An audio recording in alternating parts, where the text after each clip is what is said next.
سورہ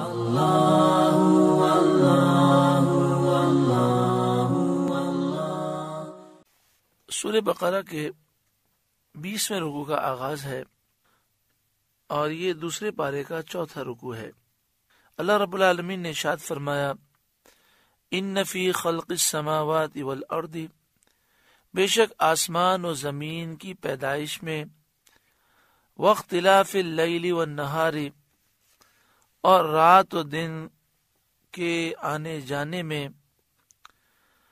والفلک التی تجری فی البحر، اور اس کشتی میں جو دریا میں سمندر میں چلتی ہے، بما ینفع الناس، ان چیزوں کو لے کر جو چیزیں لوگوں کو فائدہ دیتی ہیں، وما انزل اللہ من السماء من ماء، اور جو اللہ نے آسمان سے پانی اتارا اس میں، فاحیا بہ الارض بعد موتها، پھر اس پانی کے ذریعے مردہ زمین کو زندہ فرمایا، وبث فیہا من کل دابہ، اور زمین میں ہر قسم کے جانور پیدا کیے پھیلائے، وتصریف الریاح والسحاب المسخر بین السماء والارض، ہواؤں کی گردش میں اور ان بادلوں میں جو آسمان و زمین کے درمیان حکم کے پابند ہیں، لآیات، ضرور نشانیاں ہیں، لقوم یعقلون، اس قوم کے لیے جو عقل رکھتی ہے۔ ان تمام چیزوں میں عقل مندوں کے لیے ضرور نشانیاں ہیں۔ اس آیت کریمہ میں سب سے پہلے آسمان و زمین کی پیدائش کا ذکر کیا گیا کہ اللہ تعالیٰ نے کس طرح بغیر مادے کے، بغیر نمونے کے آسمان و زمین کو پیدا کیا اور 6 دن میں بنایا۔ اس میں بندہ غور و فکر کرے تو انسان کے لیے نشانیاں ہیں۔ پھر رات و دن کے آنے جانے میں نشانیاں ہیں کہ بندہ سوچے کہ نہ رات کے آنے میں میرا کوئی اختیار ہے، میں رات کو روک بھی نہیں سکتا اور دن کو واپس بھی نہیں کر سکتا، میں اس نظام کے تابع ہوں، بے بس ہوں۔ تو جس رب نے یہ نظام بنایا اور جس نظام کے سامنے میں بے بس ہوں، مجھے چاہیے کہ میں سر جھکاؤں اور غرور نہ کروں، رب کی بارگاہ میں جھک جاؤں۔ پھر کشتی کا ذکر کیا گیا، کشتی ہوں یا بحری جہاز ہوں۔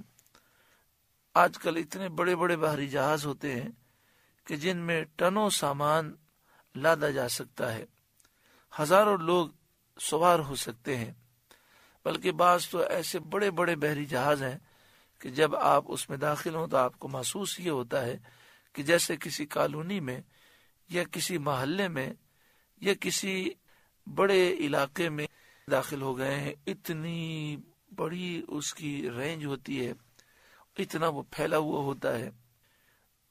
اللہ تبارک و تعالیٰ کی شان، قدرت دیکھیں، ایک سوئی سمندر کے پانی پہ رکھی جائے تو ڈوب جاتی ہے، لیکن یہ ہزاروں ٹن وزنی جہاز سمندر و دریا میں وہ چل رہا ہوتا ہے۔ اللہ تعالیٰ نے کیسی انسان کو عقل عطا فرمائی اور کیسی کیسی چیزیں عطا فرمائی۔ تو یہاں پر کشتی کا ذکر کیا گیا، سمندر کا ذکر کیا گیا۔ 7 سمندر ہیں جو آپس میں ایک دوسرے سے ملے ہوئے ہیں اور ان کے ذریعے خشکی تک پہنچنا آسان ہو جاتا ہے۔ آج بھی دنیا کا بہت بڑا بزنس اور جتنے بھی بڑے تجارتی سامان ہیں وہ سمندر کے ذریعے ہی منتقل ہوتے ہیں۔ بما ينفع الناس سے وہ چیزیں مراد ہیں کہ جو یہ بحری جہاز لے کر چلتے ہیں، ان میں تجارتی سامان ہوتا ہے، لوگ سفر کرتے ہیں۔ پھر اس آیت کریمہ میں بارش کا ذکر ہے۔ بارش اللہ کی بہت بڑی نعمت ہے۔ بارشیں اگر 1-2 سال کے لیے بند ہو جائیں تو ساری ترقیاں بیکار ہو جاتی ہیں۔ بڑی سے بڑی طاقت بے بس ہے، اگر کوئی سپر پاور ہو اور چند سالوں کے لیے بارش بند ہو جائے تو اس ملک کا دیوالیہ نکل جائے۔ پھر فرمایا کہ اس پانی کے ذریعے اللہ تعالیٰ نے مردہ زمین کو زندہ کیا. اس بارش کے قطروں میں وہ تاثیر ہوتی ہے کہ جب وہ زمین سے ٹکراتے ہیں تو اس میں زندگی پیدا کر دیتے ہیں، اسے سرسب و شاداب بنا دیتے ہیں. مختلف جانوروں کا ذکر کیا گیا. اللہ تعالیٰ نے قسم قسم کے جانور، پرندے، مچھلیاں، کیڑے مکوڑے پیدا فرمائے کہ بندہ ان کی شکلیں، ان کے رنگ، ان کی خوبصورتی اور ان کے کمالات دیکھ کر حیران ہوتا ہے. ہواؤں کی گردش کا ذکر ہے. جب طوفان آتا ہے، آندھیاں چلتی ہیں تو بڑے بڑے عاجز ہو جاتے ہیں. ہواؤں کی گردش سے بہت سارے نظام ہیں اور ہوائیں ہمارے لیے بہت زیادہ مفید بھی ہیں، اور بس اوقات ہوائیں انسان کو برباد بھی کر دیتی ہیں. تو ان تمام چیزوں میں اللہ تعالیٰ کی نشانیاں ہیں غور کرنے والوں کے لیے. بادلوں کا ذکر کیا گیا کہ آسمان و زمین کے درمیان یہ حکم کے پابند ہوتے ہیں، جہاں حکم ہوتا ہے وہاں پہنچتے ہیں. کتنا ٹن پانی لے کر وہ چلتے ہیں. اللہ اکبر. لآیات لقوم یعقلون. ان سب میں عقل مندوں کے لیے ضرور نشانیاں ہیں. عقل مند ان چیزوں پہ غور کرتے ہیں، اللہ کا شکر ادا کرتے ہیں، اللہ کی معرفت حاصل کرتے ہیں، اللہ کی بارگاہ میں جھک جاتے ہیں. وَمِنَ النَّاسِ مَن يَتَّخِذُ مِن دُونِ اللَّهِ أَندَادًا. اور کچھ لوگ ایسے ہیں جو اللہ کے سوا اور معبود بنا لیتے ہیں. يُحِبُّونَهُمْ كَحُبِّ اللَّهِ. ان جھوٹے خداؤں سے ایسی محبت کرتے ہیں جیسی اللہ سے محبت کرنی چاہیے. وَالَّذِينَ آمَنُوا أَشَدُّ حُبًّا لِلَّهِ. اور ایمان والوں کو اللہ کے برابر کسی کی محبت نہیں.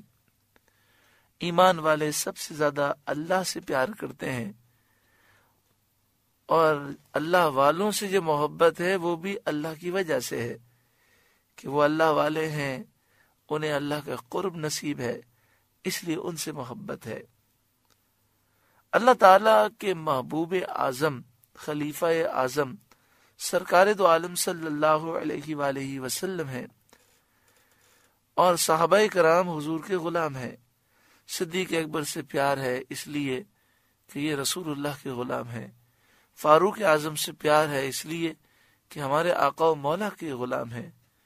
اور ہمیں آقا و مولا سے محبت ہے اس لیے کہ اللہ رب العالمین نے انہیں اپنا محبوب بنایا، انہیں مقام و مرتبہ عطا فرمایا. ساری مخلوق میں سب سے افضل و اعلیٰ رحمت للعالمین ہیں، ہمارے آقا و مولا ہیں، ہم سے اتنا پیار کرنے والے ہیں. فرمایا وَلَوْ يَرَى الَّذِينَ ظَلَمُوا إِذْ يَرَوْنَ الْعَذَابَ. اور کیسا حال ہو اگر ظالم وہ وقت دیکھیں جبکہ عذاب ان کی آنکھوں کے سامنے آئے گا. یعنی ظالم اگر ابھی اس کا تصور کرنے میں کامیاب ہو جائیں تو ان کی زندگی بدل جائے. وہ وقت کیسا ہوگا جب جہنم کا عذاب ظالموں کے سامنے ہوگا. ان القوت للہ جمیعا. اس لیے کہ سارا زور، ساری طاقت اللہ کو ہے. یہ بات ان پر واضح ہوگی. وَأَنَّ اللَّهَ شَدِيدُ الْعَذَابِ. اور اس لیے کہ اللہ کا عذاب بہت سخت ہے. ساری قوتیں اللہ کے دست قدرت میں ہیں. وہ شدید عذاب دینے والا ہے، وہ بہت زیادہ مہربان ہے. اسی سے انسان کو ڈرنا چاہیے، اسی کی فرما برداری کرنی چاہیے. اب قیامت کا وہ منظر بیان کیا جا رہا ہے جب کافر آپس میں ایک دوسرے سے لڑیں گے. اذ تبرأ الذین اتبعوا من الذین اتبعوا. جب بیزار ہوں گے پیشوا اپنے پیروکاروں سے. کافر لیڈر اپنے پیروکاروں سے، پیروی کرنے والوں سے بیزاری کا اعلان کریں گے. کہیں گے ہمارا ان سے کوئی تعلق نہیں ہے، ہم نے تھوڑی کہا تھا کہ یہ گمراہ ہوں۔ وَرَأَوُا الْعَذَابَ، اور عذاب وہ دیکھیں گے، وَتَقَطَّعَتْ بِهِمُ الْأَسْبَابِ، ان کے رشتے آپس کے کٹ جائیں گے، آپس میں ایک دوسرے کے دشمن ہو جائیں گے، پہچاننے سے انکار کر دیں گے۔ ان کی محبتیں جو دنیا میں تھیں آخرت میں وہ نفرت سے بدل جائیں گی۔ وَقَالَ الَّذِينَ اتَّبَعُوا، اور کہیں گے وہ لوگ جنہوں نے ان کافر لیڈروں کی پیروی کی ہوگی، جن کی وجہ سے وہ گمراہ ہوئے، ان گمراہ لیڈروں کی وجہ سے، پیشواؤں کی وجہ سے، وہ کہیں گے لو، کاش، ان لنا کرتن، ہمیں دنیا میں لوٹ کر جانا نصیب ہو جائے، فنتبرأ منہم کما تبرؤوا منا، تو آج جس طرح انہوں نے ہم سے بیزار ہونے کا اعلان کیا، اگر دوبارہ دنیا میں جانا نصیب ہو تو ہم ان سے بیزاری کا اعلان کریں اور ہم ان سے پھر تعلق نہ رکھیں، ہم ان کی باتیں نہ مانیں، انہوں نے ہمیں برباد کر دیا۔ تو اس آیت کریمہ میں کافروں کو یہ درس دیا گیا کہ اے کافروں، آج جن کافر لیڈروں کے پیچھے تم اپنی آخرت برباد کر رکھے ہو، یہ تمہیں اللہ کے عذاب سے نہیں بچا سکیں گے۔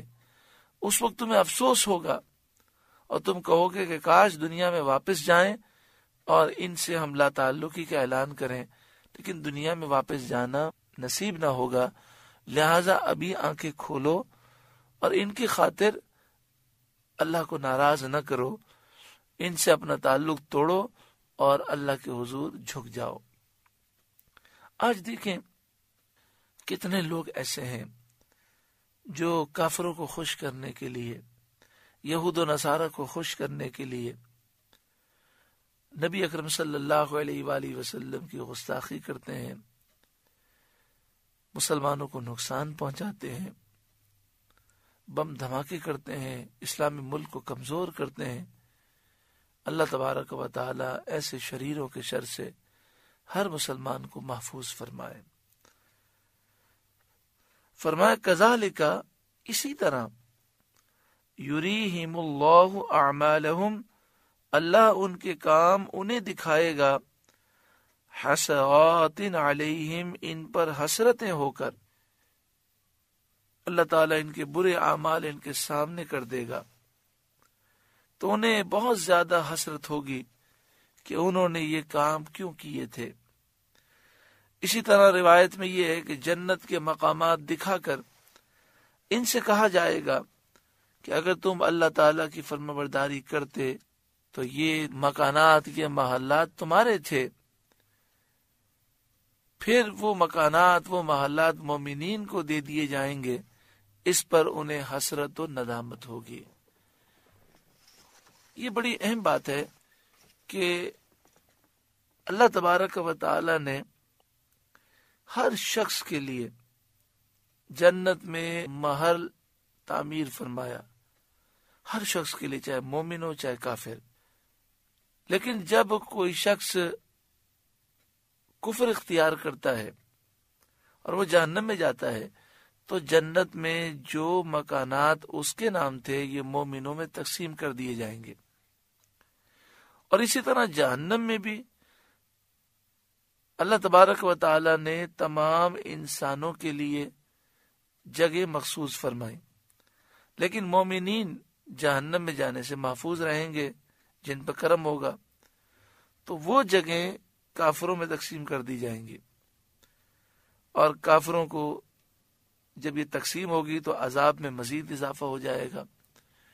تو یہاں یہ فرمایا جا رہا ہے کہ جب انہیں جنت دکھائی جائے گی اور کہا جائے گا تمہارے لیے یہ مکان تھا، یہ محل تھا، یہ نعمتیں تھیں، لیکن تم نے کفر اختیار کیا تو اب تم جہنم میں عذاب پا رکھے ہو، اور یہ چیزیں مومنوں میں تقسیم کر دی گئیں، فلاں تمہاری چیز فلاں مومن کو دے دی گئی، فلاں محل تمہارا فلاں کو دے دیا گیا، تو یہ دیکھ کر کافروں کو بہت زیادہ حسرت ہوگی۔ وَمَا هُمْ بِخَارِجِينَ مِنَ النَّارِ، اور وہ جہنم سے نکلنے والے نہیں، ہمیشہ جہنم میں رہیں گے۔ اور یہ ہمیشگی کا تصور بھی عذاب پر عذاب ہوگا، انہیں مزید اذیت دے گا، اور جہنم میں ہر لمحے عذاب میں اضافہ ہوگا۔ اللہم اجرنا من النار، اے اللہ ہمیں جہنم سے محفوظ فرما، اے اللہ ہمیں خاتمہ بالایمان نصیب فرما۔ اللہ اللہ اللہ